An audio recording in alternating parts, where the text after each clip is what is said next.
All right, we're joined today, this Monday, by the great trainer Abel Sanchez, who guided Gennady Golovkin to what some people view as at least one victory in their first two fights against Canelo Alvarez. Abel, I scored the first fight for Gennady, and I thought the second fight was a draw. Did you think that Gennady won both of those first two fights with you in his corner? I thought that yeah, of course, I want to say that yes, he did. But I feel that we for sure won the first one. In the second one, there was a round 7, I think, that Weisfeld scored for Canelo, which was definitely a Golovkin round. So I thought that we won both. But you know what? I don't think there's ever been a decision change in the history of boxing because of bad scoring or bad judges. So you have to accept what it is. I actually, having attended the trilogy fight, you weren't there, were you? No, I was not. I watched it with some friends. I actually thought the judges botched it again, but I thought that was way too close.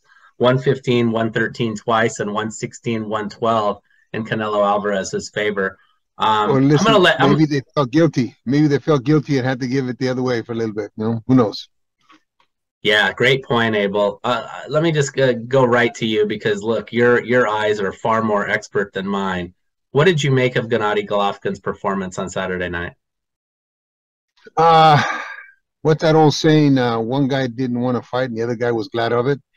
I just felt like they fought 24 rounds and maybe they knew each other so well that it was a pity pat, hit in the midst kind of sparring session. Neither one of them really wanted to take charge. I don't know the reason for Golovkin. Golovkin's the one, to me, who had more to prove and more to gain by being the winner. Canelo's at the point now where he can have a loss like he did against Bivol, and it's not going to affect him that much, financially, that is. But I felt that Gennady, for some reason, just didn't have the strength to do what he did in the first two fights. Didn't have the kind of authority in the ring. Didn't have control of the fight. And in order to be, I lost you there for a second, Abel. Can you, right when you said "in order to be," can you just resume from that point? Yeah. In order to beat Canelo, I think that you have to do what Bivol finally did in the first fight in his career, where he actually was aggressive. That's what you have to do with Canelo. You cannot. You have to act to react. You can't just wait to react on Canelo. Yeah. Look, I mean, we're not psychologists. I looked at Gennady Golovkin heading into this fight, and I didn't trust that he would be able to fare very well, to be honest with you, because I thought that he really hasn't faced any superior competition since the last time he fought Canelo Alvarez 4 long years ago. And the other thing is that it just seemed like he was intent and hell-bent to get this fight for monetary reasons more than attaining some type of revenge on Canelo. What was your thoughts on this? You're right. We're not psychologists, but you're right. We are not psychologists or psychiatrists, but we are people that have seen a lot of fights. I think that we can tell when a guy wants to win, or to maybe just survive to not lose too bad and maybe win. It seemed that way in the first 8 or 9 rounds for Gennady. I don't understand. But I will say this, that this is the first fight that I see since we're not working together. I've seen clips of the other ones, and it seemed to me that diminishing attitude and aggressiveness that he had when he was with me in the fights. He's trying to be more of a boxer. I don't understand why. The judges look at him like maybe he's not winning because he's not the aggressor, maybe because he's on his back foot and backing up and the other guy's the aggressor. So all those things I think come into play in a judge's mind, but in his style is, his presence is so important. His presence of, even if he's not throwing punches, just his presence there just has something that affects the opponent. And when he's not doing that, then the guy can do anything he wants. And Canelo was doing anything he wanted for the first 6, 7 rounds. Is it a result of being 40 years old? No, I don't think so. I think that Hopkins has proven that, and a lot of the fighters. If you continue your regimen, I think if you continue your regimen of training in a way that you have been training to, if you don't allow too much time in between and you continue your regimen, I think that your strength in his case, that is what one of his attributes. Your strength will maintain. It seems like his punches are not as effective as they used to be. I remember in many fights, as soon as he landed a punch, a significant punch at the beginning of the fight, you saw the change in the opponent's eyes or the opponent's mannerism, as like saying, "Uh-oh," just like with Curtis Stevens, just like with Dominic Wade, all those guys. All of a sudden, they get this look on their face. And in the last fight that I've seen clips of, the 3 or 4 before this one, I haven't seen that in the opponent's eyes. I see him as, I can walk through those punches, it's not going to hurt me. And Gennady's a strong puncher. He's a heavy-handed guy, and if his timing is correct and he throws a combination, he's going to hurt guys, and he hasn't been doing that. And it seems like he has to wear guys out in order to knock them out, where in the past he could hurt them with anything he wanted to hurt them with at any time, right? Yeah. I mean, I'm not gonna tee this softball up for you, Abel. I mean, clearly, I think anyone that can watch Gennady over these 4 years since he left you can say that, like you said, he has been a diminished fighter from what he was, and clearly the pairing with Jonathan Banks, I think at the end of the day, especially after this fight, this was supposed to be the fight that he was going to be ultimately ready for. You've got to say Gennady, if he's going to continue his career, has to think about having someone else in his corner. Based on this result, what would you have done differently? What could you have done differently to get a better effort out of Gennady Golovkin on Saturday? Well, first of all, we can't blame it on Jonathan. I think when a fighter gets to a certain level, to a certain point, we as coaches can suggest, well, I'm the kind of coach that I demand, but a lot of coaches suggest, what we need to do. And I think Jonathan did what he thought he needed to do because of the instructions he was getting from his fighter, in the gym. That is, in the fight is a little bit different. Jonathan's trying to motivate him, but you have to have a coach that suits your style that you've been fighting with or as. I think that in my gym, I'm the only coach. I'm the strength and conditioning coach. I'm the nutritionist. I'm everything in my gym. I wrap my own hands. I work my own cuts, all those things. And to have 5 guys in the gym coaching you, he had a strength and conditioning coach. He had, just different guys doing different things.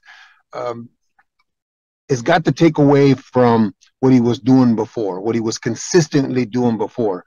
Unfortunately, Gennady was used as an experiment for all these other 4 coaches that were in his corner. But Jonathan's an experienced coach. I mean, he's a proven coach with Vladimir, with Cecilia, with a lot of other fighters. So, and he had a tutelage of Emmanuel Stewart. So, yeah. But to have 4 other coaches in there that have no record of ever being successful with any significant fighter, Gennady Golovkin was a test baby for them, and that was a little unfair for Golovkin, in my opinion. I'm not demeaning what those other coaches know or what they do, but I think in order to be successful in boxing, not necessarily in football and basketball, in boxing, you have to have a track record.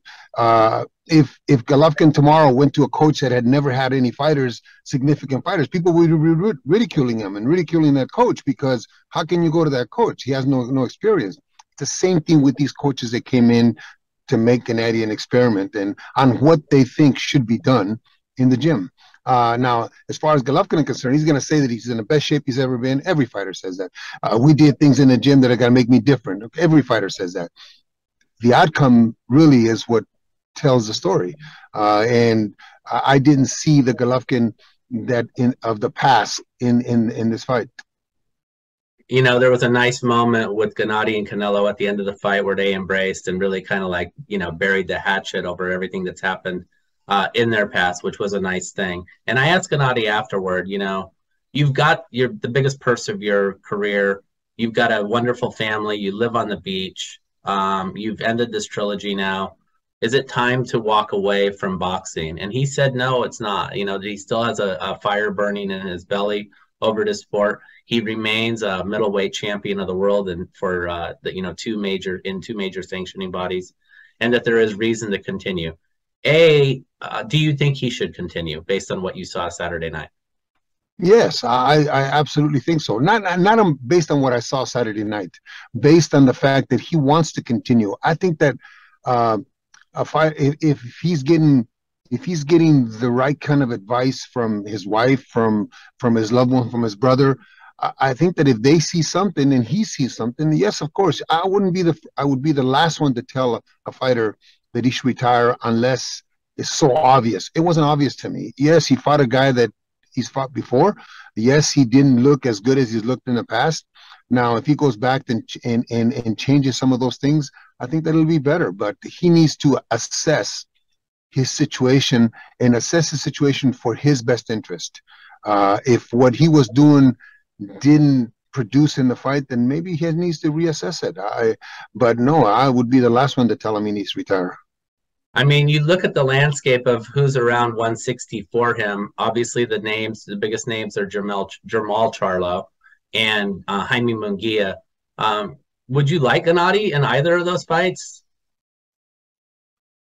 Unfortunately, they talk a lot and they don't produce nothing. Okay, they have fought, but who has Andre really fought? Yeah, And how Andre long has too, it been another one. Yeah, since he fought? yeah, The only one really that I see that would be a threat to either one of them, Canelo and Golovkin, would be Benavides at 68. But I don't think Golovkin needs to go to 68. I think he needs to stay at 160 and defend his titles and then ride off into the sunset on his terms. But even Charlo, when's the last time Charlo fought? And who a did he big fight? name, a decent name. Yeah, Yeah, when's his last big yeah, who did he fight? fight? It's not that he doesn't deserve the fight, and it's not none of that. It's just that just as people are criticizing Canelo for taking on Golovkin, an old man at 40, listen, look at his record, look at his resume, look at Canelo's resume. He has fought consistently some very good guys. Golovkin at least has fought some people and made defenses. But Charlo has been years, at least a year, I think, since he fought, and I don't, and he's not penciled in to fight anybody. Right. So I don't know who Golovkin could fight next. I guess the organizations will determine that. But I think the guy that fights him should be a guy that's been consistently in the ring, or at least say twice a year to deserve a shot at the title. When you're sitting on a bench just because you got the number one, doesn't mean that you deserve a title to me. You're not Canelo's trainer, but you obviously know him so well. And he talked after the fight of wanting to go back if Bivol defeats Zurdo Ramirez on November 5th, of wanting to fight Bivol again. Should he go down that road, or should he just stay at 168, which is clearly his best weight class? That's a difficult fight. The fight, before the Bivol fight, I had a conversation with Bernie Bermesel, and we were talking about, we always bet $1 on the fights. But so we were going to bet $1, and I said, I think Canelo wins. And I said, but the only difference for me, the difference would be for me is if Bivol comes out of his shell. Every fight that I've ever seen Bivol fight, he's in a safety first, Yeah, what's that, Vladimir Klitschko style, European style, where he's safety first, doesn't take any chances.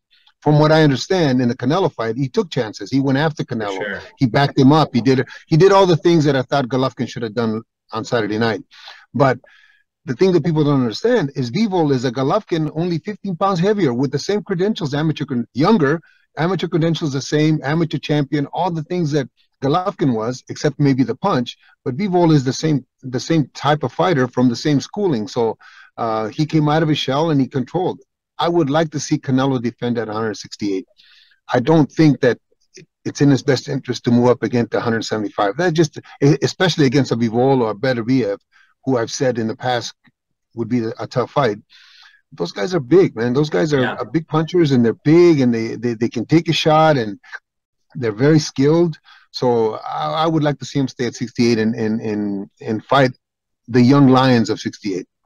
Right. There's a lot of pride, obviously, running through the veins of Canelo. And I think that's why he wants to try to, you know, defeat Bivol and make good for what happened in that first fight. But you're absolutely right.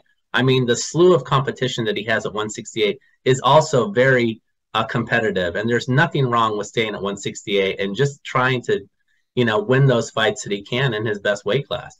Yeah, he's still a young man. What is he, 32 or 33? He's still a young man, so it's not like he's going to be giving up anything as far as age. Yes, he has a lot of miles on his on his life, but boxing life. But he's still a young man. He still can fight those guys. And I think that how many times is a other than Evander, how many times has a small man moved up to a big man and been successful? Very seldom. You know, very seldom. Is because those guys just, especially for Bivol and Beterbiev, they're 185, 190, 200, and they're coming down to 175. Canelo started out at what, 140 or 140, 147, so he's moving up. So I honestly think that he's got a lot of challenges waiting for him at 168 if he takes him. Yeah. And lastly, Abel, I mean, this may be a phone call that you make, but let's just say that if Gennady Golovkin, you cut out. Hey, Abel, can you hear me now? Can you hear me now? Yes, I can hear you. Yeah, I can hear you.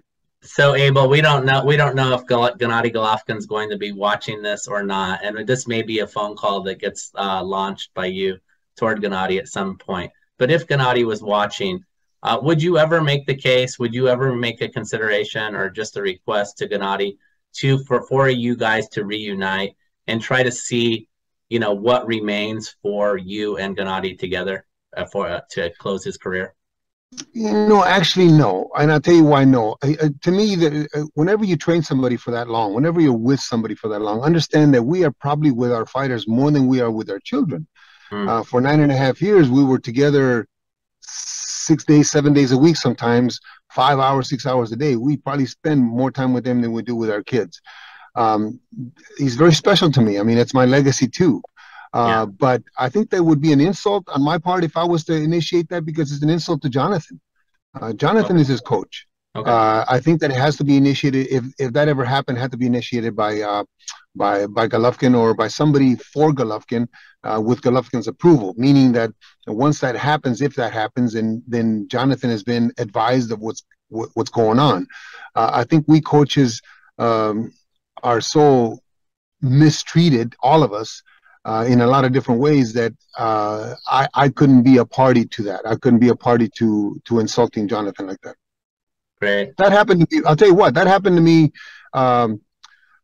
maybe 10 years ago, 9 years ago with Beterbiev.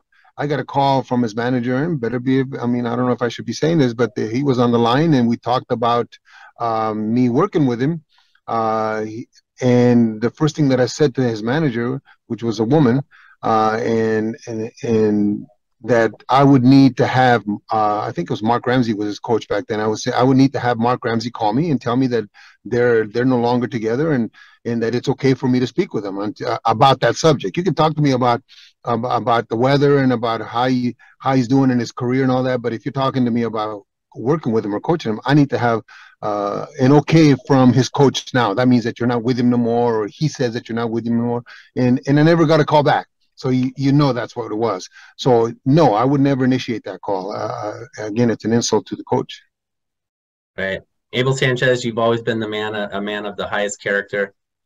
So happy to have you on here today, and obviously some very wise words reflecting upon Canelo Triple G3. Thank you so much. Have a great week. And again, let's try to get out there and golf. I know we talk about it all the time. Someday, let's do it, man. I'm doing it. I'm actually playing tomorrow with a men's group that Dominic Brazil hooked me up with. So I'm playing Martin Meadows tomorrow at 8 o'clock in the morning with the guys. Oh, you're in my neck of the woods. Yeah, I'm playing at least twice a month, so that's good enough for right now. I wish I could play more, but we'll see. Thank you so much, Abel. Really appreciate your time. Take care of yourself. Thank you, Lance. Have a great day.